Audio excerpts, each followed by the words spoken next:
Hey guys, so I think I've talked about this topic before, but I felt like it was worth mentioning again. And that is, how do you discipline teenagers? How do you discipline those kids that are too old to spank or to use corporal punishment with? um, and honestly, I've already said this before. There are some things that if you don't catch when they're young, it's going to be much harder when they're older, because of that fact that you cannot spank a teenager. Just can't. It's considered child abuse now, and you will get called in and you might end up in jail. I know we live in the time when that is the case, and it's sad, but it's true. However, you got to figure out the child's currency. What is it that they value? Do they value their privacy? Do they value their time on their computer? Do they value hanging out with friends? Do they value being able to use the car and go where they want? Do they value money? I mean, whatever it takes, that's the currency you need to use. And so every child's different. And so I can't tell you what to do.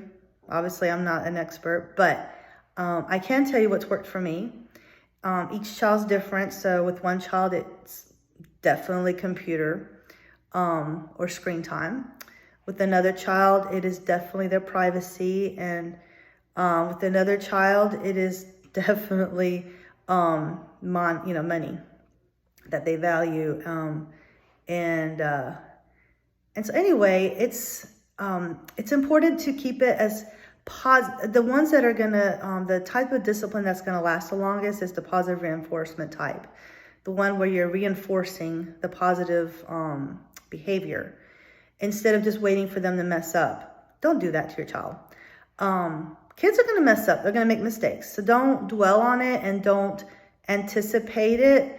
Expect the best, but prepare for the worst, when it comes to disciplining your teenager and young adult.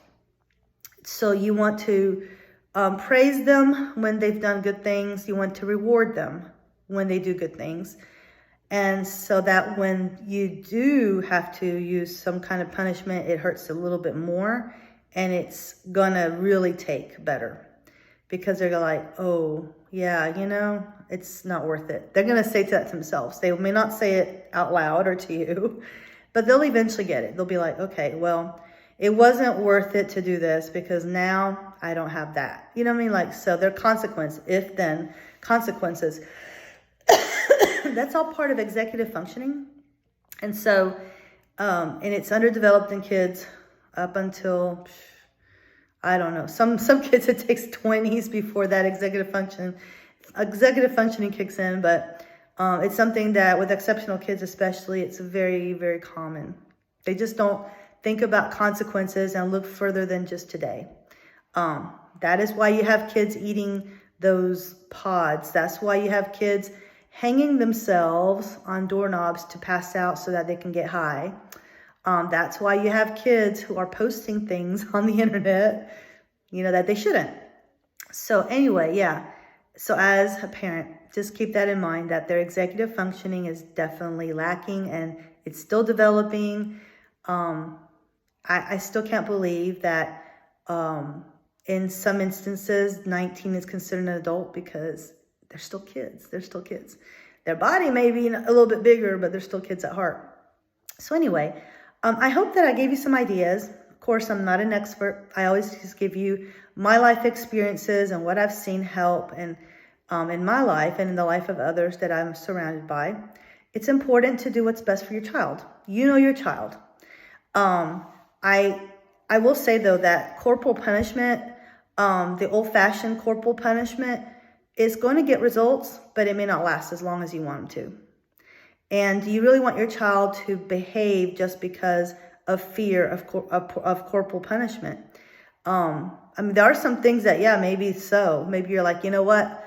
I need them to fear this, But in the grand scheme of things, the majority of the mistakes that your child's going to make is not going to be life-threatening. It's just going to be stupidity and lack of executive functioning, That is my word for today, executive functioning.